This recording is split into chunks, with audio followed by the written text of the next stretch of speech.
Hello friends, myself Dr. Sachin Goswami welcome you on my YouTube channel Dr. Sachin Goswami's English Classes।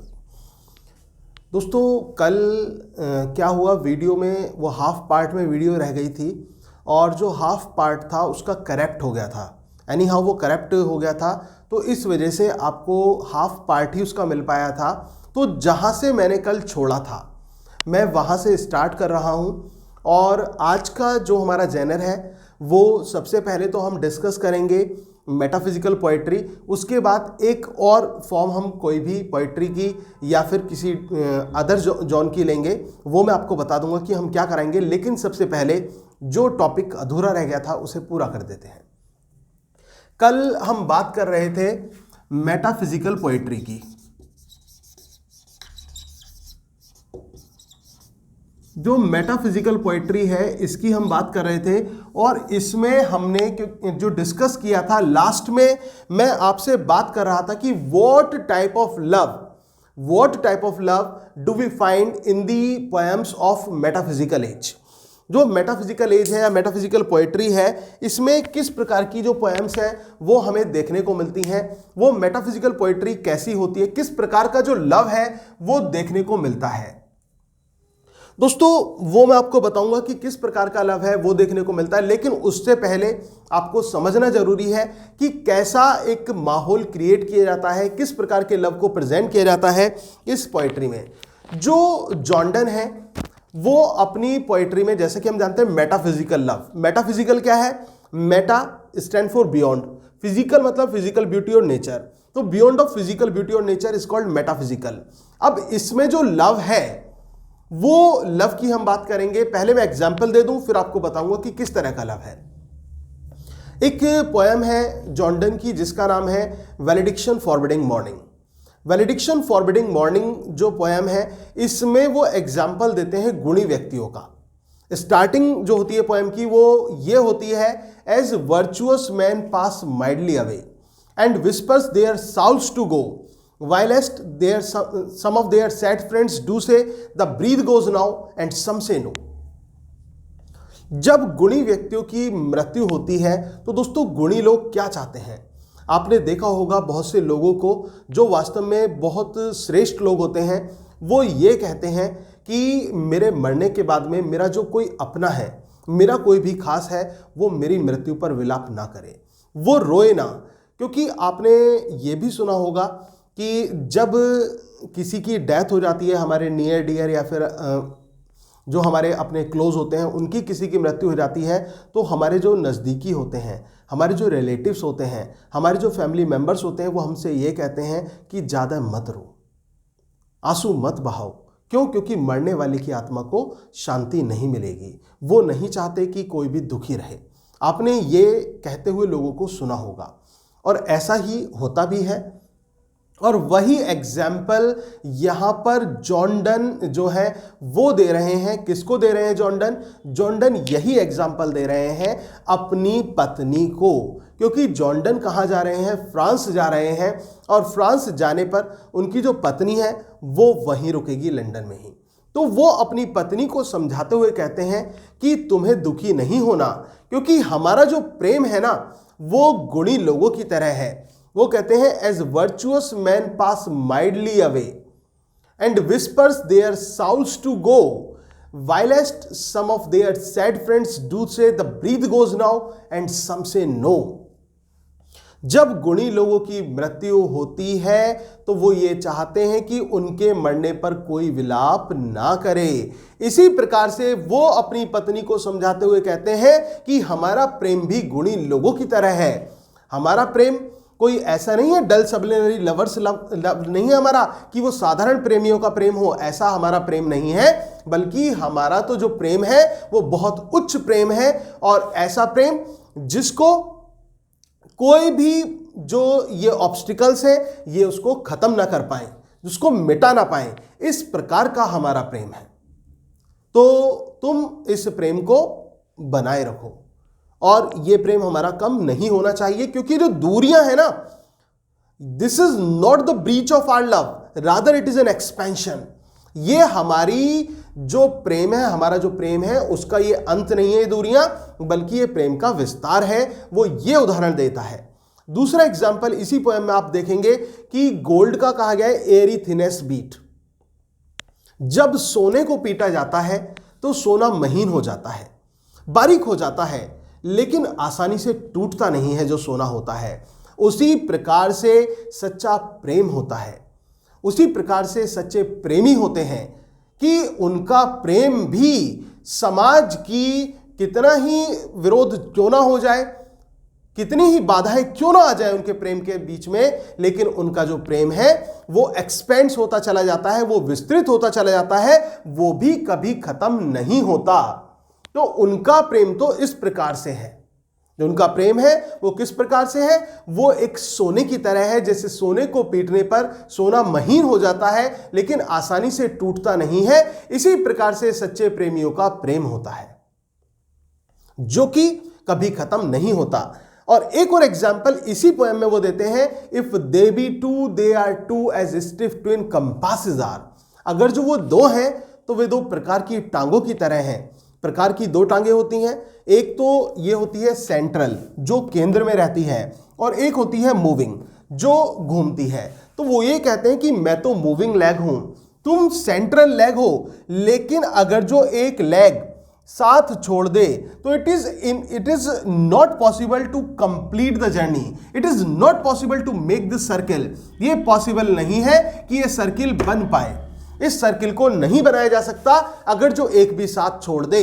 और centre में रहकर वो चारों तरफ ध्यान रखती है, तो कहने का मतलब वो केंद्र बिंदु पर है, लेकिन उसका जो माइंड है, उसकी जो फीलिंग्स हैं वो जुड़ी हुई हैं किसके साथ, पोएट के साथ। उसकी फीलिंग्स पूरी तरह से जुड़ी हुई हैं, वो अपने वो उस पोएट से अलग नहीं है।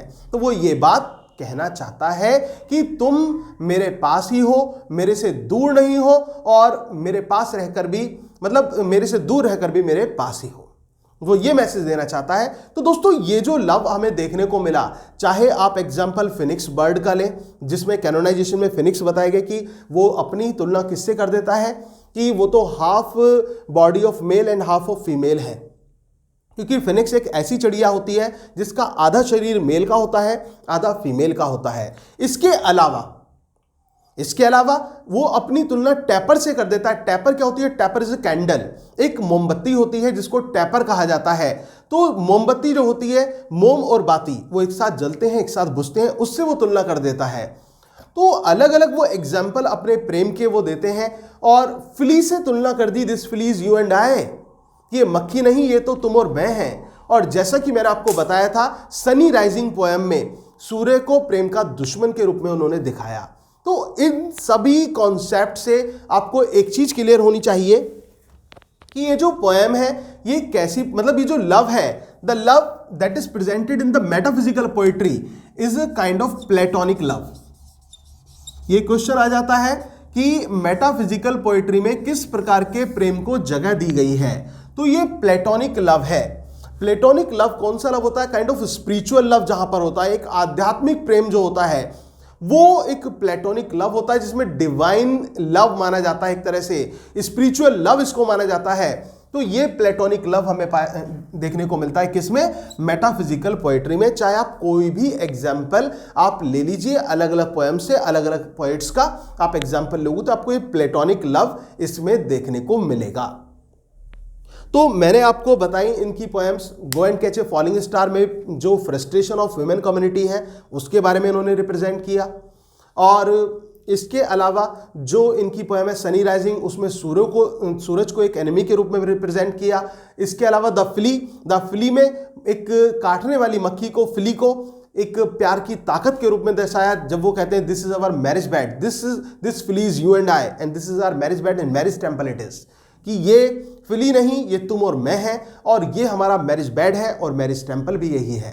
तो वो उसमें उन्होंने उसको रिप्रेजेंट किया। इसके अलावा कैनोनाइजेशन मैंने आपको बताया कि जिसमें उनका दोस्त डिस्टर्ब करता है, जिसमें फिनिक्स से और टैपर से अपनी तुलना कर दी अपने प्रेम की, और उनको प्रेम का सच्चा एक रूप बताया कि प्रेम जो होता है वो उसका जो सुटेबल टाइम है that is the young age, वो एक यंग एज है। जब वो कहते हैं for God sake hold your tongue and let me love और चाइल्ड माय पालसी और माय गाउट और 5 grey hand in Fortune flout, तो वो ये बात जब कहते हैं तो this is a kind of metaphysical love. ये मेटाफिजिकल लव हमें देखने को मिलता है। अभी जो मेटाफिजिकल पोएट्री है इसके कैरेक्टरिस्टिक्स मैं ऑलरेडी आपको बता चुका हूं, केवल इसको एक फाइनल टच हम दे देते हैं इस फॉर्म को। जो लिटरेरी टर्म मैंने आपके सामने डिस्कस किया, जो शेयर किया मेटाफिजिकल पोएट्री, उसका फाइनल टच दे देते हैं। सबसे पहला जो सैलिएंट फीचर होता है मेटाफिजिकल पोएट्री का, वो क्या होता है? What is the first salient feature of metaphysical poetry? जो मैंने आपको बताया वो था विट। विट ये जो है, विट इसका मेन सैलिएंट फीचर्स में से आता है। अब व्हाट इज विट? विट क्या होता है, किसको हम विट कहते हैं? विट क्या है? विट इज प्रेजेंस ऑफ माइंड। विट क्या है हमारा? विट प्रेजेंस ऑफ माइंड है। विट क्या है? विट इंटेलेक्चुअल लेवल है। जो इंटेलेक्चुअलिटी ऑफ माइंड होती है, जो प्रेजेंस ऑफ माइंड होता है, उसको विट कहा जाता है। तो ये विट हमें अक्सर देखने को मिलता है जो मेटाफिजिकल पोएट्रीज हैं और पोएट्री में। और एक इसका एग्जाम्पल मैं ऑलरेडी आपको दे चुका हूं, एक बार फिर से लाइट में बता देता हूं। कैनोनाइजेशन पोएम में आपने देखा होगा जब दोस्त नहीं जाता तो वो क्या कहता है? अपने दोस्त से कह देता है, make thy eyes the mirror of our love, कि अपनी आंखों को हमारे प्रेम का दर्पण बना लो। और जो लोग हैं, जो कंट्री के हैं, जो टाउन्स के हैं, कोर्ट्स के हैं, उन लोगों को जाके बताओ द पैटर्न ऑफ लव, कि प्यार कैसे होता है, किस प्रकार से होता है, उनको इस बारे में जानकारी दो। वो ये कहता है उसमें। तो ये क्या है? ये जो मैंने आपको बताया ये क्या है? दिस इज विट। वो विट है कि दोस्त नहीं गया तो उसने एक चालाकी से उसने कहा कि भाई एक काम करो, अपनी आंखों को हमारे प्रेम का दर्पण बना लो और लोगों को जाकर इसके बारे में बताओ, इससे हमारा प्रेम पवित्र होगा। ऐसे ही सनी राइजिंग में जब सूरज नहीं गया, सूरज जो था वो उनके बिस्तर पर मंडरा रहा था। जब पोएट और उसकी पत्नी दोनों प्यार कर रहे होते हैं, उस समय सूरज की किरणें जो हैं वो उनको डिस्टर्ब करती हैं। तो वहां पर वो बहुत सारे उदाहरण उसको देता है, बहुत सारे सजेशन सूरज को देता है कि स्कूल जाने वाले बच्चों को जाकर उठाओ, कि जो मंत्री हैं उनको जाकर उठाओ, राजाओं को जाकर उठाओ, व्यापारियों को जाकर उठाओ, किसानों को जाकर उठाओ, लेकिन हमें तो प्रेम करने दो। लेकिन सूरज तब भी नहीं रहता, तो लास्ट में वो विट का प्रयोग करता है और क्या कहता है? सूरज से ये बोलता है कि एक काम करो, तुम अपनी किरणों को और अपने आप को, हमारे कमरे को नक्षत्र मंडल बना लो और सेंट्रल पॉइंट हमारे बिस्तर को बना लो। क्योंकि मैंने सुना है कि सूरज की किरणों में एनर्जी होती है और जो लवर्स हैं, लवर्स को तुम्हारी किरणों की आवश्यकता होती है, उस एनर्जी की आवश्यकता होती है। तो एक काम करो, इसको सेंट्रल पॉइंट अपना बना लो। तो ये क्या था? दिस इज विट। इसको हम कहते हैं विट। ऐसे ही फिली में क्या होता है? वो ये कहता है कि ये मक्खी, इस मक्खी को मत मारो, don't kill the flea, it survives 3। इस मक्खी को मत मारो, इसमें 3 जानें हैं। इसमें तुम्हारी जान है, इसमें मेरी जान है और इसमें इस मक्खी की भी जान है, तो इसको मत मारो। वो ये सलाह देता है कि इस मक्खी को मत मारो, इसमें 3 जिंदगियां बसती हैं, इसमें 3 जानें हैं। और वो बहुत सारे उदाहरण देता है कि ये मक्खी नहीं है, ये मैरिज बेड है, ये मैरिज टेम्पल है। लेकिन वो जो उसकी प्रेमिका होती है वो क्या करती है? She killed the flea. उसने मार दिया उस मक्खी को और पूछा, बस अब ये बताओ कि कौन मरा, कि मैं मर गई या तुम मर गए, या केवल मृत्यु हुई तो किसकी? इस मक्खी की। और इसके लिए किस अदालत ने मुझे दंड दे दिया?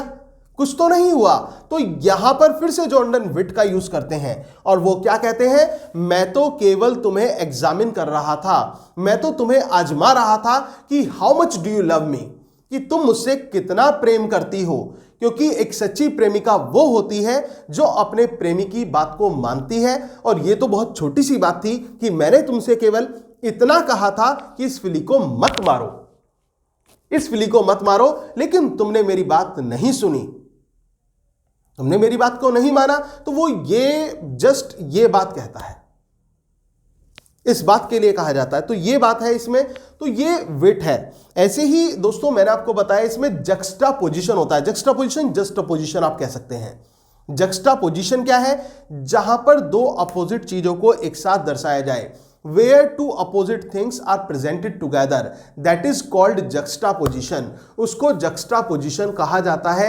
जहां पर 2 विपरीत चीजों को एक साथ दर्शाया जाता है वो क्या कहलाता है? उसको juxtaposition कहा जाता है। 2 विपरीत चीजों को एक साथ दर्शाना वो juxtaposition होता है। ऐसे ही आपने इसमें देखा होगा जक्सटापोजिशन में, सनी राइजिंग में भी, कैनोनाइजेशन में भी, go and catch a falling star में भी, द फ्ली में भी, ब्लोसम में भी, तो इनकी सभी पोएम्स में वो जक्सटापोजिशन देखने को मिलता है। इसके साथ साथ इसमें होती है ऑब्सक्यूरिटी। ऑब्सक्यूरिटी, कंसीट। ऑब्सक्यूरिटी क्या होती है? ऑब्सक्यूरिटी मतलब that is critical to understand, जिसको समझना कठिन हो वो ऑब्सक्यूरिटी कहलाती है। That is quite difficult to understand, जिसको समझना कठिन होता है वो ऑब्सक्यूरिटी होती है। And obscurity is the part of metaphysical poetry. Obscurity metaphysical poetry का पार्ट होती है। और ये ध्यान रखना, जो मेटाफिजिकल के ट्रेट्स हैं ना, जो टर्म्स हैं, जो इसके सैलिएंट फीचर्स हैं, ये लिटरेरी टर्म्स के रूप में भी पूछे जाते हैं। एक तो मेटाफिजिकली पूछा जाता है, ऊपर से इसके जो अंदर के फीचर्स निकल कर आते हैं वो भी एग्जाम में पूछ लिए जाते हैं। तो ऑब्सक्यूरिटी क्या है? Obscurity complexity, obscurity that is critical to understand, obscurity that is difficult to understand. तो unclarity of thought that is obscurity, तो वो ऑब्सक्यूरिटी है। तो ऑब्सक्यूरिटी इसका मेन पार्ट होती है। इसके अलावा इसमें कंसीट का यूज होता है। अभी कंसीट क्या होती है? कंसीट का मतलब होता है put two uncommon ideas together, दो असाधारण से विचारों को एक साथ दर्शाना क्या कहलाता है? कंसीट कहलाता है। Where we put two uncommon ideas together, जहां पर हम दो असाधारण से विचार एक साथ दर्शाते हैं उसको हम बोलते हैं कंसीट। तो conceit is one of the essential features of metaphysical poetry। Metaphysical poetry का एक मेन फीचर्स में से पाया जाता है कंसीट। और कंसीट में क्या होता है? To put two uncommon ideas together, दो असाधारण से विचार एक साथ दर्शाना कंसीट कहलाता है, उसको हम कंसीट बोलते हैं। इसके बाद हमने बात की पैराडॉक्स की। इसमें पैराडॉक्स का यूज किया जाता है। पैराडॉक्स का मतलब अपोजिट कॉन्ट्रडिक्शन, जो विरोधाभास होता है, जो अपोजिट कंट्राडिक्शन होता है, उसको पैराडॉक्स कहा जाता है। तो पैराडॉक्स का यूज भी हमें इसमें देखने को मिलता है। इसके अलावा हाइपरबोल, सिमिली, मेटाफर, पन, ये फिगर्स ऑफ स्पीच इसमें देखने को मिलती हैं। Pun that is known as play with words. तो ये फिगर्स ऑफ स्पीच इसमें हमें देखने को मिलते हैं। इन फिगर्स ऑफ स्पीच का भी इसमें यूज किया जाता है। तो दोस्तों ये मैंने आपको बताया, इसमें लव कैसा है? प्लेटोनिक लव है, कॉन्जुगल लव है, मिला जुला प्रेम है, प्लेटोनिक लव है हमारा, और मेटाफिजिकल टर्म है। और इसके अलावा इसमें जक्सटापोजिशन है, इसमें ऑब्सक्यूरिटी है, इसमें विट है, इसमें पैराडॉक्स है, इसमें कंसीट है, इसमें विविड इमेजरी है। तो उन सभी का यूज किसमें किया जाता है? मेटाफिजिकल पोएट्री में किया जाता है। आई होप कि आपको ये कॉन्सेप्ट क्लियर हो गया होगा, मेटाफिजिकल का कॉन्सेप्ट क्लियर हो गया होगा। और कल के लिए भी आप तैयार हो जाना, क्योंकि कल आपको जितने भी लिटरेरी टर्म्स अभी तक कराए गए हैं उन सभी का एक छोटा सा रिवीजन मैं आपको कल कराऊंगा। लाइव सेशन होगा कल आपका, आपके टाइम पर ही लाइव सेशन होगा। जो आपका टाइम है 4 PM का, 4 PM पर कल आपका लाइव सेशन, लाइव हम जुड़ेंगे 4 बजे। तो उसमें मैं आपसे जो भी मैंने अभी तक जो टर्म्स कराए हैं इनका मैं आपका डिस्कशन आपके साथ करूंगा। और जैसा कि मैंने आपको बताया कि मैं क्या करता हूं कि मैं जॉन चेंज करता रहता हूं ताकि आपका जो इंटरेस्ट है वो बना रहे। पहले हमने प्ले को लिया, प्ले का एक पार्ट मैंने करा दिया ड्रामा, ठीक है। उसके बाद हमने पोएट्री का जोन लिया। पोएट्री में मैं आपको, अभी बहुत बाकी है पोएट्री में, लेकिन मैं आपको करा चुका हूं। एलिजी मैंने आपको बताया, बैलेड कराया, ड्रामेटिक मोनोलॉग आपको तैयार कराया गया, सोनेट तैयार कराया गया, एपिक तैयार कराया गया। ये सभी के सभी आपको पोएट्री में तैयार करा दिए मैंने। फिर हमने फिक्शन लिया, ठीक है ना, फिक्शन लिया। और उस फिक्शन में हमने फिक्शन को डिस्कस किया, नॉवेल को डिस्कस किया, नॉवेल्स के काइंड डिस्कस किए। तो वो काइंड्स हम नॉवेल के डिस्कस कर चुके हैं और अब हम नॉवेल्स के ऑलमोस्ट काइंड्स हमारे डिस्कस हो चुके हैं। इसके बाद फिर से हम पोएट्री पर आए जिसमें मैंने मेटाफिजिकल पोएट्री आपको कराया। तो आई होप कि इतना कॉन्सेप्ट क्लियर हो गया होगा। एक छोटा सा रिवीजन मैं खुद आपको करा देता हूं क्योंकि कल आपका नंबर है। आज मैं बता रहा हूं आपको एक रिवीजन के तौर पर, और कल आपका नंबर है, आपको सब कुछ बताना है। जो मैं पूछूंगा उस कंटेंट से रिलेटेड वो सभी बातें आपको बतानी होंगी। तो दोस्तों आज का जो हमारा दूसरा जो जैनर जो हम स्टार्ट करेंगे, उसे स्टार्ट करने से पहले मैं आपसे डिस्कस कर लेता हूं जो आपको मैंने अभी पहले कराया है उसके बारे में डिस्कस कर लेता हूं। सबसे पहले हम बात करते हैं सोनेट की, कि सोनेट क्या है, किसको सोनेट कहा जाता है। सोनेट की बात करें तो सोनेट जो वर्ड है it came from Italian word sonetto. Sonnet शब्द की उत्पत्ति इटली भाषा के शब्द सोनेटो से होती है। कहां से होती है? इटली भाषा का शब्द है, इटालियन वर्ड है सोनेटो, उससे सोनेट शब्द की उत्पत्ति हुई। और सोनेटो क्या होता है? सोनेटो का मतलब होता है a little sound, a little sound. And in literary terms, in literary it means a kind of poem having 14 lines. एक ऐसी छोटी सी कविता, ऐसी छोटी सी पोएम जिसमें 14 लाइन्स होती हैं, वो क्या कहलाती है? उसको सोनेट कहा जाता है। अ पोएम हैविंग 14 लाइन्स, एक ऐसी कविता जिसमें 14 लाइन होती हैं, उसको क्या कहते हैं? हम उसको सोनेट बोलते हैं। सोनेट की बात करें तो हम बात करते हैं पेट्राकन सोनेट की। पेट्राकन सोनेट, जिसको इटालियन सोनेट, पेट्राकन सोनेट, मिल्टॉनिक सोनेट और क्लासिकल सोनेट के नाम से भी जाना जाता है। ये जो सोनेट है, पेट्राकन सोनेट, ये डिवाइडेड होती है दो पार्ट्स में, टू पार्ट्स में डिवाइडेड होती है। The first part is known as octave and the second part is known as the first part is known as octave and the second part is known as sestet. Octave deals with problems. Octave में क्या होता है? Problems दी जाती है, जबकि sestet में क्या दिया जाता है? सॉल्यूशन दिया जाता है। प्रॉब्लम्स और सॉल्यूशन को इसमें रिप्रेजेंट किया जाता है। What is the rhyming scheme? ABBA, ABBA, CDE, CDE। This is the rhyming scheme of Petrarchan sonnet. ये पेट्राकन सोनेट की राइमिंग स्कीम होती है। मिल्टन ने इसको फॉलो किया तो ये मिल्टॉनिक सोनेट के रूप में कहलाई। और even I gave you the example of honest blindness when I consider how my life is spent and half my days the world became dark far and wide and the talent used with me lossless thou my soul more went to serve there with my maker present my true account least returning child। कि जब वो कवि ये कहता है अपने अंधे होने पर कि जब भी मैं सोचता हूं कि मेरी आंखों की रोशनी कैसे चली गई, ये संसार मुझे दूर दूर तक अंधेरे से भरा हुआ प्रतीत होता है और जो योग्यता मेरे साथ थी, मेरे साथ रहकर भी वो निरर्थक है। इसके लिए मेरी आत्मा मुझे बहुत कोसती है क्योंकि मैं भगवान की सेवा करना चाहता था, लेकिन भगवान ने मुझे क्या किया? अंधा बना दिया। भगवान ने मुझे ब्लाइंड बना दिया। लेकिन बाद में सेस्टेट में उसका सॉल्यूशन भी वो खुद दे देते हैं कि क्या भगवान को किसी अंधे के काम की आवश्यकता हो सकती है? भगवान के तो खुद के फरिश्ते हैं जो उनकी आज्ञा का पालन करने के लिए तैयार रहते हैं और वो पृथ्वी और महाद्वीप को लांघ जाते हैं। और वो तो केवल क्या करेगा? He will stand and wait, कि केवल खड़ा रहेगा और अपने टर्म का इंतजार करेगा कि मेरा नंबर भी आएगा। तो ये कंक्लूजन दिया। ऐसे ही फिर शेक्सपियरियन सोनेट आती है जिसको इंग्लिश सोनेट के नाम से भी जाना जाता है। शेक्सपियरियन सोनेट को हम इंग्लिश सोनेट के नाम से भी जानते हैं। अब ये जो शेक्सपियरियन सोनेट है, इसमें क्या होता है? शेक्सपियरियन सोनेट डिवाइडेड होती है 3 क्वार्टरेन में। 3 क्वार्टरेन होती हैं शेक्सपियरियन सोनेट में। जो क्वार्टरेन्स होती हैं हमारी, उनमें दी जाती है प्रॉब्लम। 4-4 लाइन्स के 3 पैराग्राफ होते हैं जिनको क्वार्टरेन बोलते हैं हम। तो क्वार्टरेन्स में प्रॉब्लम्स और कपलेट, जो लास्ट की 2 लाइन्स होती हैं वो कपलेट कहलाती हैं। कपलेट में उसका सॉल्यूशन दे दिया जाता है। क्वार्टरेन में प्रॉब्लम दी जाती है, कपलेट में सॉल्यूशन दिया जाता है। और राइमिंग स्कीम क्या होती है? राइमिंग स्कीम इसकी होती है AB AB CD CD EF EF GG। This is the rhyming scheme of Shakespearean sonnet. ये शेक्सपियरियन सोनेट की राइमिंग स्कीम होती है जिसको हम इंग्लिश सोनेट के नाम से भी जानते हैं। और विलियम शेक्सपियर ने टोटल नंबर ऑफ सोनेट्स कितने लिखे, ये भी क्वेश्चन एग्जाम में आता है। 154 लिखे, 28 डार्क लेडी को थे, rest of his friend to WH, इनके फ्रेंड WH को थे बाकी। तो ये सोनेट के बारे में मैंने आपको बताया। इसके बाद हम बात करते हैं लिरिक की। लिरिक क्या है? Lyric word came from the Greek word lyre. Lyric शब्द की उत्पत्ति कहां से हुई? ग्रीक के शब्द लायर से हुई। लायर का मतलब क्या होता है? म्यूजिकल इंस्ट्रूमेंट होता है। लायर जो है म्यूजिकल इंस्ट्रूमेंट है। लिरिक क्या है? अ शॉर्ट म्यूजिकल कंपोजिशन है with spontaneity, with pictorial art, with rhythm, वो लिरिक कहलाती है।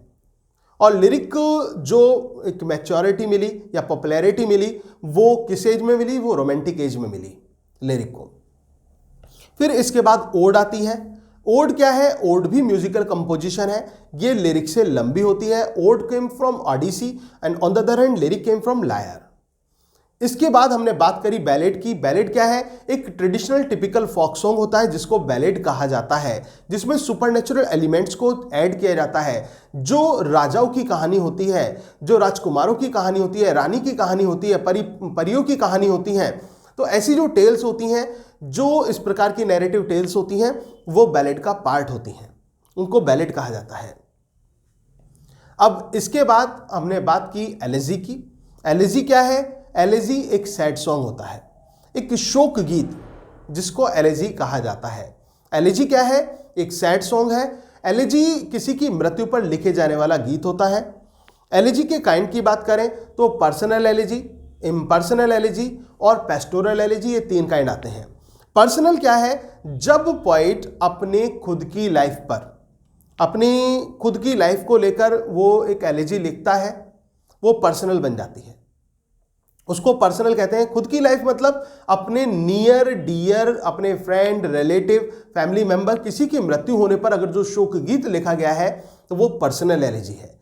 एग्जाम्पल्स मैं ऑलरेडी आपको दे चुका हूं, जो प्रीवियस वीडियो है जिसमें मैंने आपको पढ़ाया था, आप पूरे उसमें जाकर देख सकते हैं। इसके साथ साथ इम्पर्सनल में क्या है?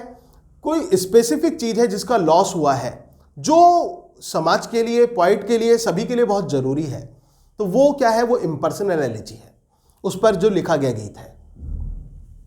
फिर पेस्टोरल एलेजी। पेस्टोरल एलेजी में क्या होता है? पेस्टोरल एलेजी में जहां पर जो गडरियों का शोक गीत होता है, जिसको हम बोलते हैं village background, rustic environment, village scenes, तो इस प्रकार के दृश्य आ जाए, वो पेस्टोरल होता है, जिसको शेफर्ड सॉन्ग भी बोला जाता है, गडरियों का शोक गीत भी इसको कहा जाता है, वो कहलाता है। इसके बाद हम बात करते हैं ट्रेजेडी की, कि ट्रेजेडी क्या होती है। ट्रेजेडी डार्क साइड से डील करती है लाइफ के। ट्रेजेडी इमिटेशन है किसी एक एक्शन का, जो कि अपने आप में सीरियस और कंप्लीट होता है, और उसके साथ कुछ स्पेसिफिक एलिमेंट्स जुड़े होते हैं, जिसको हम मैग्नीट्यूड के रूप में जानते हैं। ट्रेजेडी में हेमर्शिया होता है। हेमर्शिया क्या है? ट्रेजिक फ्लॉ है। हेमर्शिया ट्रेजिक फ्लॉ है। हेमर्शिया मिस शॉट है। हेमर्शिया मिसिंग ऑफ द मार्क है, जो हेमर्शिया होता है। हेमर्शिया एरर ऑफ जजमेंट है, हीरो के द्वारा की गई गलती है, जो हेमर्शिया कहलाती है, उसको हेमर्शिया बोला जाता है। तो वो हेमर्शिया भी हमें कहां देखने को मिलता है? वो ट्रेजेडी में देखने को मिलता है। वो हेमर्शिया, हीरो गलती करता है, उसको जो है उसका परिणाम सहना पड़ता है उस गलती का, और फाइनली उसकी मृत्यु भी होती है। केवल किसकी वजह से? उस ट्रेजिक फ्लॉ की वजह से। ट्रेजेडी में कैथार्सिस हमें देखने को मिलता है, कि ट्रेजेडी में कैथार्सिस होता है। कैथार्सिस क्या है? कैथार्सिस प्यूरिफिकेशन से डील करता है। कहने का मतलब परगेशन से आया, परगेशन प्यूरिफिकेशन है, और प्यूरिफिकेशन किसका? इमोशंस को प्यूरिफिकेशन का काम कैथार्सिस की थ्योरी में होता है। और emotions of pity and fear, pity और फियर के जो इमोशंस होते हैं उनको पर्ग करने का काम कैथार्सिस में होता है, वो कैथार्सिस की थ्योरी होती है। We feel pity for others and fear for ourself. इसमें हम कहते हैं कि पिटी दूसरों के लिए आती है और फियर जो है वो खुद के लिए होता है। That is the theory of catharsis, वो कैथार्सिस है। ट्रेजेडी का अंत कैसा होना चाहिए? Stage must be littered with dead bodies. Stage पर डेड बॉडीज होनी चाहिए, एटलीस्ट 1 और 2 तो होनी चाहिए, ज्यादा कितनी भी हो सकती हैं। ट्रेजेडी का हीरो कैसा होना चाहिए? एरिस्टोटल ने 4 कैटेगरी दी हैं। The best is the 4th category, जिसमें वो कहते हैं a virtuous man but not too virtuous, a perfect man but not too perfect, passing from the state of prosperity to adversity. एक गुणी व्यक्ति लेकिन पूरी तरह गुणी नहीं, एक परफेक्ट मैन लेकिन पूरी तरह परफेक्ट नहीं, और वो कहां से कहां आ रहा है? प्रॉस्पेरिटी से एडवर्सिटी की तरफ आ रहा है, समृद्धता से पतन की तरफ आ रहा है। किस वजह से? Through his on tragic flaw, अपनी खुद की गलती की वजह से। That is tragedy. और इसके बाद हम बात करें एपिक की, तो एपिक क्या है? Epic is a long narrative tale in words. Epic एक लंबी वर्णनात्मक कहानी होती है जो काव्य में लिखी जाती है। एपिक सीरियस इन टोन और थीम होता है, किसी सीरियस सब्जेक्ट पर लिखा जाता है, सुपर नेचुरल एलिमेंट से डील करता है, माइथोलॉजिकल इश्यूज होते हैं, इसमें रिलीजियस जो फैक्ट्स हैं उनको रिप्रेजेंट किया जाता है, धार्मिक जो फैक्ट्स हैं उनको डाला जाता है, माइथोलॉजिकल इश्यूज को इसमें डाला जाता है। तो पौराणिक कथाओं, पौराणिक घटनाओं से प्रेरित होता है जो एपिक होता है। तो एपिक के बारे में मैंने आपको बताया। तो दोस्तों ये थे, और हाँ, ड्रामेटिक मोनोलॉग रह गया। ड्रामेटिक मोनोलॉग क्या होती है? एक ऐसी कविता जिसमें स्पीकर बोलता है, लिसनर साइलेंट रहता है, उसका कोई इंटरप्शन नहीं होता। मोनोल्यूक, मोनो और लॉग अकेले का वार्तालाप है ये, तो उसको ड्रामेटिक मोनोल्यूक कहा जाता है। आई होप कि जो भी अभी तक आपको पढ़ाया गया है वो सारा कॉन्सेप्ट आपके क्लियर हो चुका होगा, वो सारा का सारा कॉन्सेप्ट आपके दिमाग में सेट हो चुका होगा, और मुझे उम्मीद है कि आप कभी नहीं भूलोगे। और इस बात का पता कल भी चलेगा जब आप कमेंट बॉक्स में मुझे रिप्लाई कर बताएंगे, अपना रेस्पॉन्स देंगे, क्योंकि कल मैं आपसे लाइव जुड़ने वाला हूं। लाइव सेशन होगा 4 बजे से, और एक ये रिवीजन सेशन होगा जो कि आपके लिए बहुत जरूरी है। एक ऐसा सेशन जो आपके लिए बहुत जरूरी है, तो वो हम कल करेंगे। इसके बाद आज जो हम नया अपना एक जोन लेना चाह रहे हैं, जो वो है हमारा जो आज का जो टॉपिक होगा। दोस्तों, मैंने आपसे कहा था कि आपका इंटरेस्ट जो है वो बरकरार रहेगा, चीज़ों को अदलता बदलता रहूँगा, लेकिन लिटरेरी टर्म्स हैं, सीखनी आपको सभी हैं।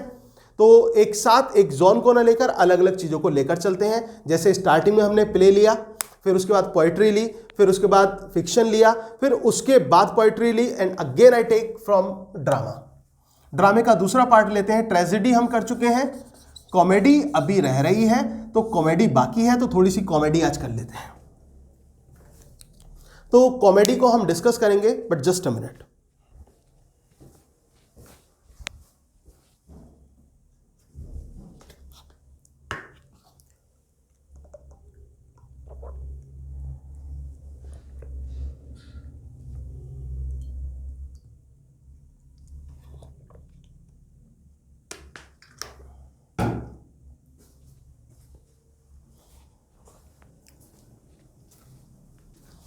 दोस्तों, आज का जो हमारा ये टॉपिक है वो है कॉमेडी। कॉमेडी, जैसा कि आप जानते हैं कॉमेडी क्या होता है, जैसे कि उसको दुखांत बोलते हैं। कॉमेडी क्या है? ये सुखांत है। कॉमेडी जो है किससे डील करती है?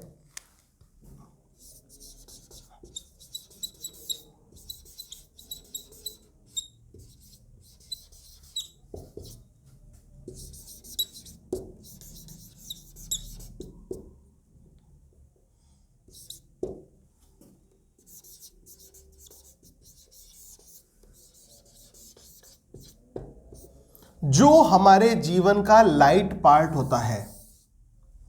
Comedy deals with the light part of life. हमारे जीवन का जो लाइट पार्ट है उससे कॉमेडी डील करती है। लाइट पार्ट एक ऐसा पार्ट जिसको हम ज्यादा तवज्जुह नहीं देते, जिसको हम अपनी लाइफ में ज्यादा इंपॉर्टेंस नहीं देते, वही तो कॉमेडी है, वही तो लाइट पार्ट है। कहने का मतलब मीनिंगलेस है हमारे लिए, दैट इज कॉमेडी, वही तो कॉमेडी है। अगर जो हम इस कॉमेडी की बात करें दोस्तों, तो ये जो कॉमेडी है ये कहां से आई, किस शब्द से कॉमेडी की उत्पत्ति हुई? ग्रीक का एक वर्ड था कोमोडिया। ग्रीक भाषा में एक वर्ड है कोमोडिया। इस कोमोडिया से क्या निकल कर आया? कोमोडिया से बना, ठीक है ना, कोमोडिया वर्ड से बना कॉमेडी। कॉमेडिया से क्या बना? कॉमेडी बना। और कोमोडिया क्या है? कोमोडिया का मतलब है ह्यूमरस वे, हास्य के रूप में चीजों को प्रकट करना, ह्यूमर क्रिएट करना, टू क्रिएट ह्यूमर, हास्य क्रिएट करना। अब तरीका कुछ भी हो, करना क्या है? हमें तो ह्यूमर क्रिएट करना है, वो कॉमेडी होती है। ठीक है ना। कॉमेडी में अगर जो हम बात करें तो हम बात करते हैं कि कॉमेडी क्या है। कॉमेडी हमारे लाइट पार्ट से डील करती है। कॉमेडी जो है, कॉमेडी किस शब्द से आई? कोमोडिया शब्द से कॉमेडी की उत्पत्ति हुई। किस शब्द से हुई? कोमोडिया शब्द से कॉमेडी की उत्पत्ति हुई। और कोमोडिया का मतलब क्या होता है? कोमोडिया का मतलब होता है टू क्रिएट ह्यूमर, ह्यूमरियस, मतलब ह्यूमर क्रिएट करना, जो कि ह्यूमरस होता है उसको हम बोलते हैं कोमोडिया, वो हमारा कोमोडिया कहलाता है। अब दोस्तों, जैसे कि अभी हमने बात की थी इसकी कि जो ये कॉमेडी है ये लाइट पार्ट से डील करती है, ऐसे ही ट्रेजेडी डार्क पार्ट से डील करती है। ट्रेजेडी को एरिस्टोटल ने क्या कहा था? ट्रेजेडी के बारे में एरिस्टोटल ने कहा था कि ये क्या है? इमिटेशन है। इमिटेशन है ऐसे एक्शन का जो अपने आप में सीरियस और कंप्लीट होते हैं। और लेकिन यहां पर जो कॉमेडी है वो किस चीज को इमिटेट करती है? As per the conception of Aristotle, comedy imitates the ridiculous actions of life. जो रेडिकुलस एक्शंस ऑफ लाइफ है ना, रेडिकुलस मतलब गुड फॉर नथिंग, किसी काम के नहीं है, बेकार है। आपने देखा होगा जब हम कुछ ऊटपटांग बातें करते हैं, कुछ बिना सर पैर की बातें करते हैं और हम उन पर हंसने लगते हैं, कुछ इस प्रकार के एक्शन करते हैं, उन पर हम हंसकर रिएक्ट करते हैं, वही तो क्या है? वही तो रेडिकुलस एक्शंस हैं। तो कॉमेडी किसको इमिटेट करती है? कॉमेडी इमिटेट करती है अगली पैटर्न ऑफ लाइफ को। कॉमेडी इमिटेट करती है रेडिकुलस एक्शंस ऑफ लाइफ को। कॉमेडी इमिटेट करती है in the conception of Aristotle. जो अरस्तु ने पोएटिक्स में ये इसके बारे में बताया है, पोएटिक्स में वो इसके बारे में यही बताते हैं कि जो कॉमेडी होती है वो किससे डील करती है? कॉमेडी डील करती है अगली पार्ट ऑफ लाइफ से, कॉमेडी डील करती है रेडिकुलस एक्शंस ऑफ लाइफ से। तो कहने का मतलब जो एरिस्टोटल है वो कॉमेडी को कोई बड़ा स्थान नहीं देते। वो ये कहते हैं कि कॉमेडी क्या है? The worst actions of our life. जो हमारे जीवन के जो बेकार एक्शन है ना, जो किसी काम के नहीं है, जो सीरियस नहीं है, वही क्या बन जाते हैं? वही तो बनते हैं कॉमेडी, उनसे ही तो बनती है कॉमेडी। और कॉमेडी का मेन पर्पस क्या होता है? ये क्वेश्चन एग्जाम में जनरली आता है और पूछा जाता है, what is the main purpose of comedy. अगर जो ये पूछा जाए कि पोएट्री का मेन पर्पस क्या होता है, तो पोएट्री का मेन पर्पस होता है डिलाइट देना, खुशी देना, डिलाइट, अम्यूज करना। अगर जो पूछा जाए कि कॉमेडी का मेन पर्पस क्या होता है, तो कॉमेडी का मेन पर्पस होता है टू क्रिएट लाफ्टर। इतना ध्यान रख लेना, the main purpose of comedy is to create laughter. ये क्वेश्चन अगर जो एग्जाम में आता है कि what is the main purpose of comedy, then your answer will be the main purpose of comedy is to create laughter. जो comedy का main purpose है वो है लाफ्टर को क्रिएट करना, खुशी को क्रिएट करना। That is the main purpose of poetry, comedy, sorry. वो कॉमेडी का मेन पर्पस हो जाता है जहां पर हम खुशी को क्रिएट करते हैं। तो कॉमेडी के बारे में इतना कॉन्सेप्ट क्लियर हुआ कि कॉमेडी क्या है। कॉमेडी इमिटेट करती है। इमिटेट आप जानते हैं, imitate word came from Greek word mimosa. Mimosa का मतलब मिमिक्री, और मिमिक्री का मतलब टू कॉपी समवन और समथिंग, किसी चीज को कॉपी करना, दैट इज कॉल्ड मिमिक्री, उसको मिमिक्री कहा जाता है। तो ट्रेजेडी में हम क्या, कॉमेडी में हम क्या इमिटेट करते हैं? अगली एक्शंस ऑफ लाइफ को इमिटेट करा जाता है, रेडिकुलस एक्शंस ऑफ लाइफ को इमिटेट किया जाता है। जो हमारे वर्स्ट एक्शंस होते हैं वो डील करते हैं कॉमेडी से, जो मीनिंगलेस होते हैं as per the words of Aristotle. अब इसके बाद अब हम बात करते हैं जो कॉमेडी होती है, कॉमेडी के काइंड्स की बात हम थोड़ी सी कर लेते हैं। ये तो हमें पता चल गया कि कॉमेडी किस वर्ड से आया, कॉमेडी से आया। कॉमेडी मतलब ह्यूमर से, टू क्रिएट ह्यूमर होता है। कॉमेडी लाइट पार्ट से डील करती है। कॉमेडी अगली एक्शंस को इमिटेट करती है, अगली एक्शंस ऑफ लाइफ को इमिटेट करती है। अब इसमें सबसे पहले जो हम बात करेंगे, देखो कॉमेडीज में सबसे पहले हम जो बात करेंगे, यहां पर हम बात करेंगे कॉमेडीज में रोमांटिक कॉमेडीज की। रोमांटिक कॉमेडीज के काइंड में बात करें तो दोस्तों एक तो होती है रोमांटिक कॉमेडी। रोमांटिक कॉमेडी जिसमें रोमांस को दर्शाया जाता है, जिसमें रोमांस को जगह दी जाती है, जिसमें लव, रोमांस और विद ह्यूमर भी उसमें क्रिएट किया जाता है, वो रोमांटिक कॉमेडी होती है। उसके में रोमांटिक का ही दूसरा पार्ट बनता है anti romantic comedy, anti romantic comedy. और इसके बारे में अक्सर क्वेश्चन आते हैं एग्जाम में।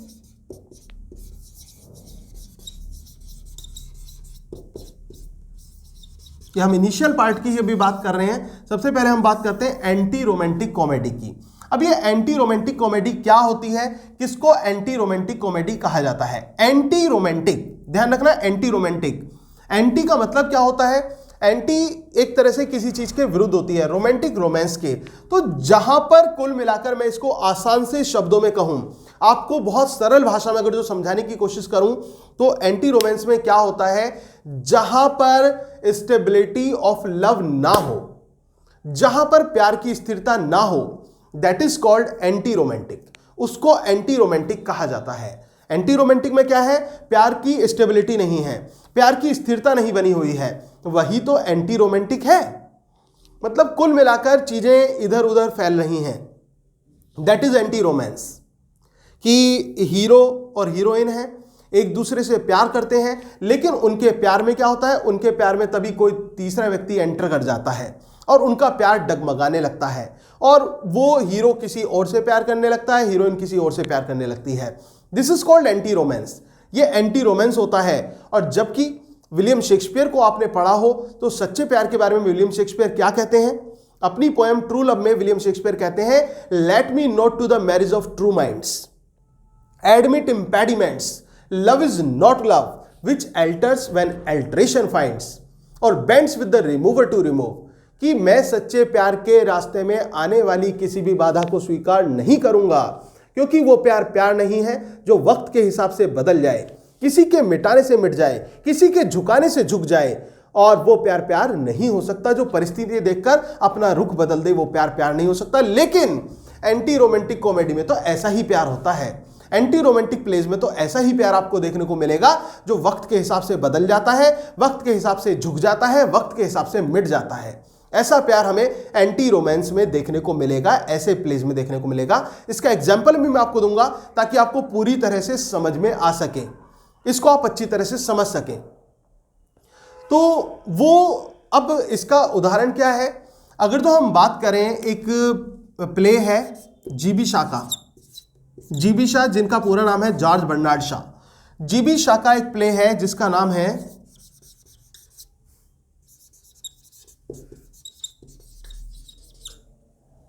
Arms and the man.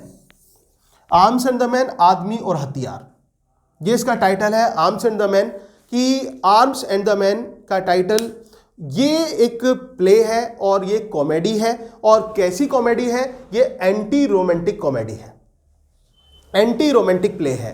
अब इसमें कॉमेडी का अंत क्या होता है? कॉमेडी का अंत होता है हैप्पीनेस से भरा हुआ, खुशी से भरा हुआ। जैसे ट्रेजेडी में क्या होता है? ट्रेजेडी में आपने देखा होगा कि दुखांत होता है, stage is littered with dead bodies, but on the other hand comedy deals with happiness, the happy ending. इसमें हैप्पी एंडिंग होती है कॉमेडी में। अब हम बात कर रहे थे एंटी रोमांस की, बता तो चुका ही हूं मैं आपको कि किस प्रकार का एंटी रोमांटिक होता है। अब समझ भी लीजिए कि किस तरह से होता है।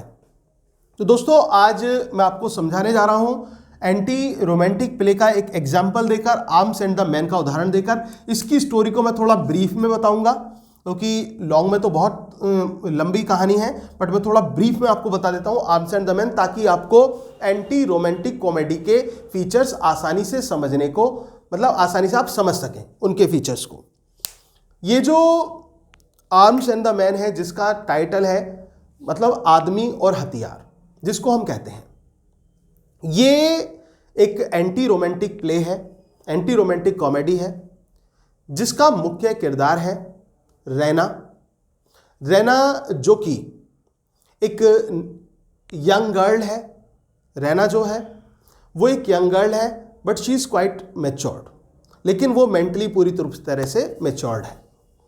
और रैना एक इस प्रकार की लड़की है जो कि एक, कहते हैं ना कि मॉडर्न फैमिली, जो एलिजाबेथन एरा में जो फैमिली हुआ करती थी उस समय कि, जो आपने देखा होगा कि जिनको जो शाही लड़कियां हुआ करती थी उनके बारे में बताया जाता, तो उसी तरह से यहां पर जीबी शाह के इस प्ले में रैना को भी एक हाई मेडन के रूप में दर्शाया गया है।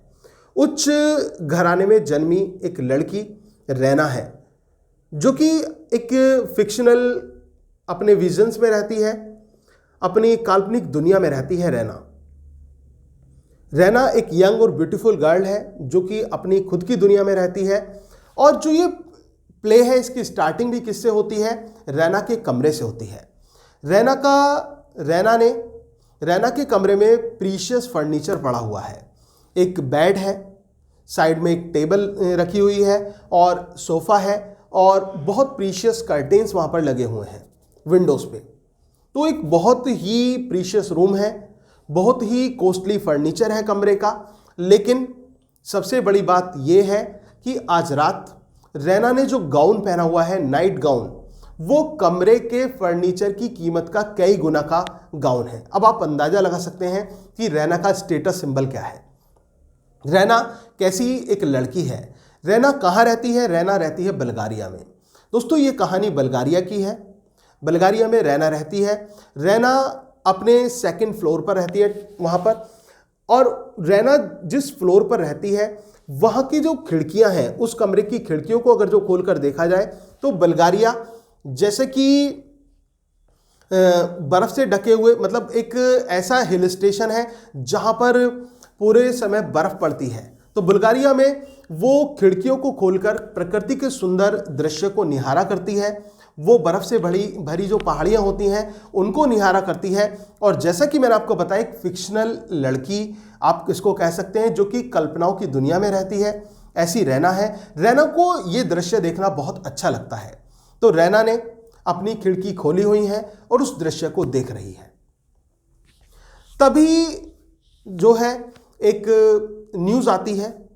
न्यूज़ क्या आती है कि रैना को एक न्यूज़ ये मिलती है कि रैना का जो मंगेतर है सर्जियस, रैना का जो मंगेतर है जिससे रैना की एंगेजमेंट एक तरह से हो चुकी थी, रैना का जो मंगेतर सर्जियस है, जिसको हम मेजर सर्जियस कहेंगे, वो बुल्गारिया आर्मी का वो इस समय होल्ड कर रहा था।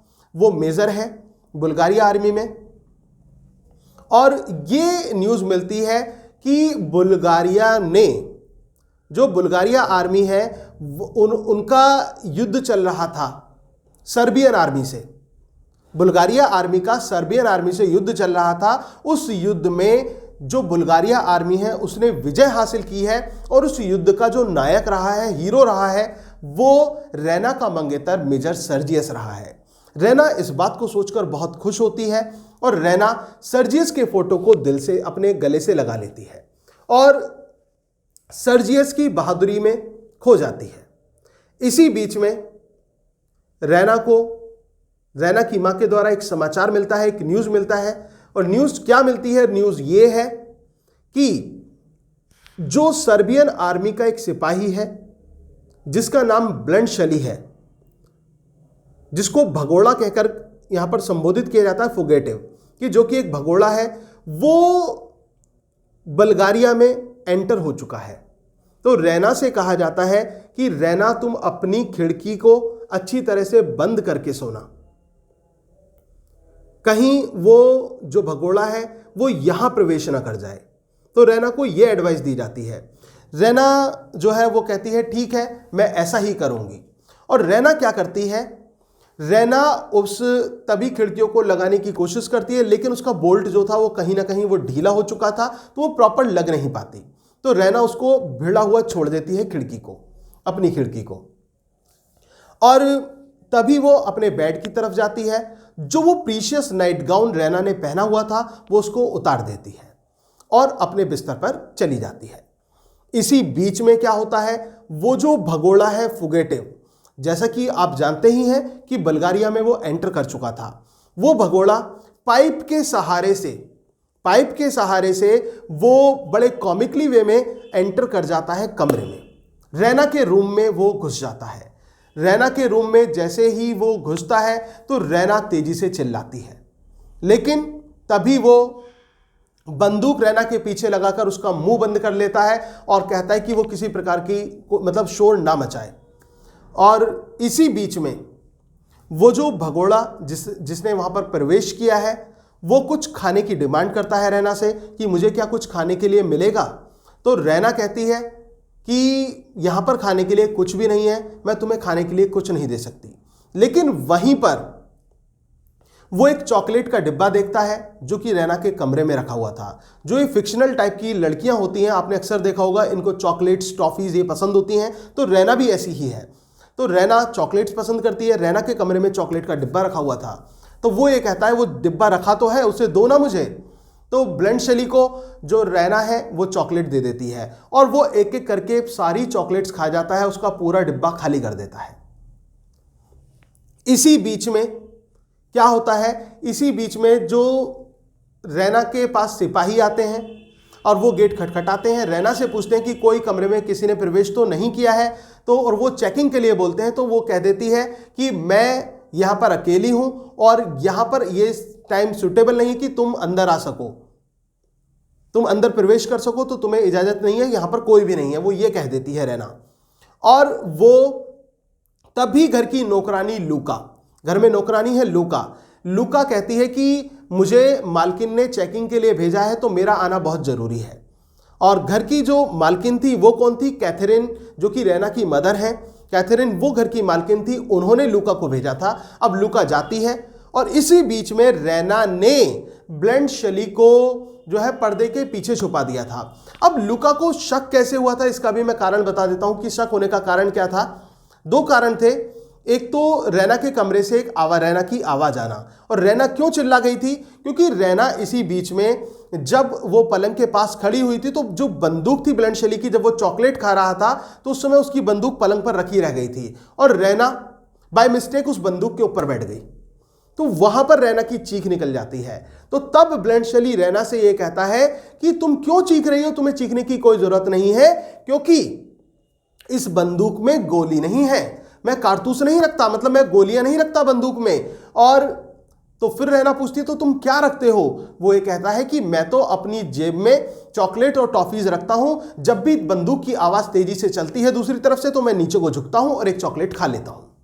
तो वो ये हास्यप्रद एक एब्सर्ड आंसर देता है जिसको हम बोलते हैं कॉमिकली आंसर, तो कॉमेडी का एक क्रिएशन। तो वो इस तरह से आंसर देता है। तो वो जो है इस वजह से वो शक करती है। अब क्या था, पर्दे के पीछे ब्लेंड शली को उसने छुपा दिया था, लेकिन लूका उसके पैर देख लेती है पर्दे के नीचे निकले हुए। लेकिन लूका घर की नौकरानी थी, बहुत चालाक थी और वो सोचती है कि मैं इस बात का फायदा बाद में उठाऊंगी, अभी मैं इस बात का कोई फायदा नहीं उठाना चाहती, इस बात का मैं जो फायदा है वो बाद में उठाऊंगी और बाद में एक तरह से ब्लैकमेल मैं करूंगी। किसको? घर की मालकिन रैना को वो ब्लैकमेल करना चाहती है। वो कहती है कि इसको मैं बाद में इस तरह से ब्लैकमेल करूंगी। तो वो चली जाती है और बता देती है कि कोई भी वहां पर नहीं आया है, ये बात वो बता देती है। अब इसी बीच में क्या होता है, रैना के कमरे में जो एक फोटो है मेजर सर्जियस का, मेजर सर्जियस का फोटो ब्लेंड शली के हाथ लग जाता है और ब्लेंड शली के जब हाथ में वो लगता है तो वो रैना से पूछता है कि ये व्यक्ति कौन है। तो रैना बताती है कि ये मेरा प्रेम है, ये मेरा प्यार है और इससे मेरी शादी होने वाली है, मैं एंगेज हो चुकी हूं इस व्यक्ति के साथ। तो वो ये कहता है कि तुम इस कायर के साथ शादी कर रही हो। तो रैना कहती है कि तुम कायर कह के इसे नहीं पुकार सकते क्योंकि ये युद्ध का विजेता रहा है। तो ब्लेंड शली बताता है कि मैडम इन्होंने जो युद्ध जीता था ना वो बहुत गलत तरीके से जीता था और ये युद्ध के नियमों के खिलाफ जाकर, क्योंकि युद्ध के भी कुछ नियम होते हैं, कुछ अपने कानून होते हैं, कुछ दायरे होते हैं, तो उन नियमों से के खिलाफ जाकर इस व्यक्ति ने युद्ध को जीता था। तो ये सही नहीं है, ये व्यक्ति सही नहीं है। तो रैना उसको ऐसा न कहने की सलाह देती है कि वो उसके मंगेतर के बारे में कोई भी ऐसी बात ना करे, वो ये बात कहती है। लेकिन अब रात को जो रैना है, रैना और ब्लेंड शली दोनों एक साथ वहां पर रात व्यतीत करते हैं और इसी बीच में अब क्या होता है, बात आती है ब्लेंड शली को छोड़ने की।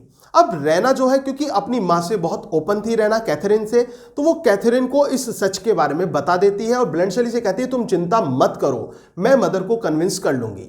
और वो कैथरीन को मना लेती है। अब लेकिन बात आती है कैसे भेजा जाए, ब्लेंड शली को वहां से कैसे निकाला जाए बुल्गारिया से। तो वो रैना अपने पिता पेटकॉफ, रैना के फादर थे पेटकॉफ, पेटकॉफ का जो कोट होता है वो ब्लेंड शली को दे देती है। ब्लेंड शली उस कोट को पहनकर जाता है और रैना कहीं ना कहीं उस रात में रैना को एक तरह से प्यार हो गया था। किसके साथ? ब्लेंड शली के साथ। और दोस्तों यही तो होती है एंटी रोमांटिक कॉमेडी। जैसा कि मैंने आपको बताया था रोमांस की स्टेबिलिटी नहीं होती, रोमांस जो है वो स्टेबल नहीं होता, तो इस प्रकार की कॉमेडी होती है, एंटी रोमांटिक कॉमेडी बोलते हैं इस प्रकार की कॉमेडीज को।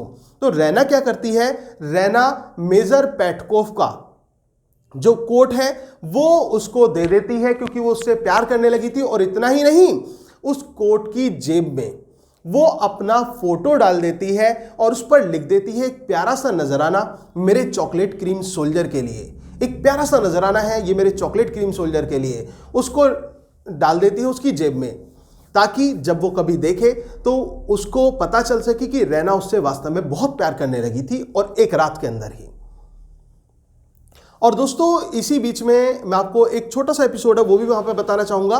देखो ये भी एक एब्सर्ड एपिसोड है, कॉमेडी का ही इसको पार्ट कह सकते हैं। जब रैना रैना को देखता है कि रैना ने नाइट गाउन नहीं पहना हुआ है, तो ब्लेंड शैली क्या करता है, और रैना को यह पता चल गया है कि इसकी जो बंदूक है उसमें गोलियां नहीं है।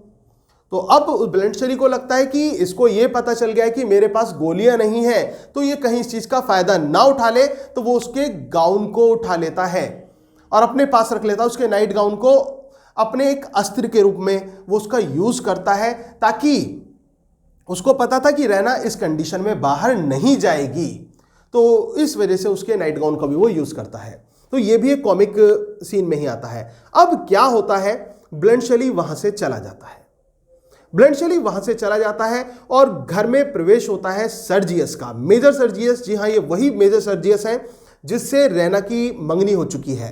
रैना एंगेज्ड है मेजर सर्जियस से। तो मेजर सर्जियस बड़ी खुशी के साथ झूमते हुए घर में प्रवेश करते हैं और वो अपनी जो विजय है, जो विक्ट्री उन्होंने हासिल की है, उसके बारे में सबसे पहले बताना चाहते हैं। किसको? रैना को। वो रैना को उस विक्ट्री के बारे में बताना चाहते हैं कि किस प्रकार से वो विक्ट्री उसने हासिल की है, वो विजय उनको मिली है। तो वो रैना को उस बारे में बताना चाहते हैं और वहां से तेजी से खुशी खुशी से झूमते हुए आ रहे थे। घर में जब वो लॉबी की तरफ गुजरते हैं तो वहां पर अचानक से उनकी टक्कर घर की नौकरानी जो है लूका, उससे टक्कर हो जाती है। अब मैं थोड़ा लूका और निकोला का एपिसोड भी आपको बता देता हूं। लूका घर की नौकरानी है, निकोला घर का नौकर है। ये दोनों ये झूठ बोलकर घर में प्रवेश हुए थे कि इन दोनों की एंगेजमेंट हो चुकी है और आगे चल के शादी कर लेंगे, क्योंकि मेजर पेटकोफ ने घर में ऐसे नौकर नौकरानी रखने थे जो कपल्स हों, जो शादीशुदा हों। तो मैरिड कपल को वो रखना चाहते थे। तो इस वजह से, और इन दोनों को जॉब नहीं मिल रही थी, तो दोनों ने इश्तिहार देखा और दोनों एक साथ मिल गए और उन्होंने ये झूठ बोल दिया कि हमारी जो है एंगेजमेंट हो चुकी है, जल्दी हम शादी कर लेंगे। तो ये झूठ बोलकर वो वहां पर रह रहे थे, जबकि निकोला जो घर का नौकर है वो सच में लूका से प्यार करने लगा था और उसने अपने प्यार का प्रपोजल भी लूका के सामने रखा था, प्रपोज किया था लूका को। लेकिन लूका ने साफ साफ मना कर दिया कि मैं किसी नौकर से शादी नहीं करूंगी, मेरे लिए तो कोई हाईफाई बंदा आएगा, कोई राजकुमार टाइप का बंदा आएगा, उसके साथ मैं शादी करूंगी, तो तुम जाकर अपना काम करो।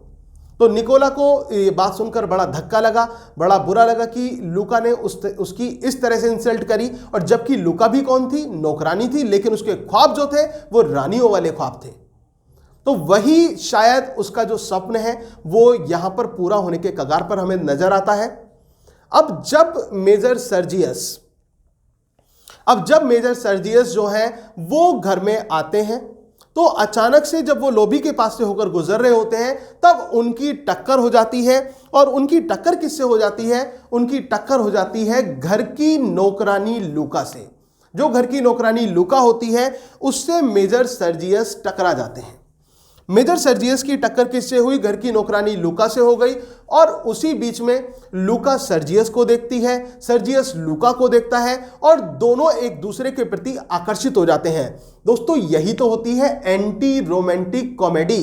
रैना किससे प्यार करती थी? सर्जियस से प्यार करती थी। रैना की मंगनी किससे हुई? सर्जियस से हुई। लेकिन रैना को वन नाइट में लव किससे हो गया? ब्लेंड शैली से हो गया। और उधर जो लूका है, लूका और निकोला एक है, लेकिन जो यहां पर सर्जियस है, सर्जियस किससे प्यार करता है? रैना से प्यार करता है। लेकिन अचानक से टक्कर किससे हो जाती है? घर की नौकरानी लूका से टक्कर हो जाती है और वो तभी एक दूसरे के प्रति आकर्षित होते हैं और सर्जियस लूका को एक घुड़साल में लेकर चला जाता है अस्तबल में, and there they meet physically together. और उसी बीच में जब ये आपस में अटैच हो रहे होते हैं तो उसी बीच में क्या होता है, जब इनके इंटीमेशन के दौरान, कि वहां पर लूका सर्जियस के कानों में एक बात कह देती है कि श्रीमान, जो आप अपनी होने वाली पत्नी के पीठ पीछे मेरे साथ कर रहे हैं वैसा ही तुम्हारी पत्नी किसी और के साथ कर रही है।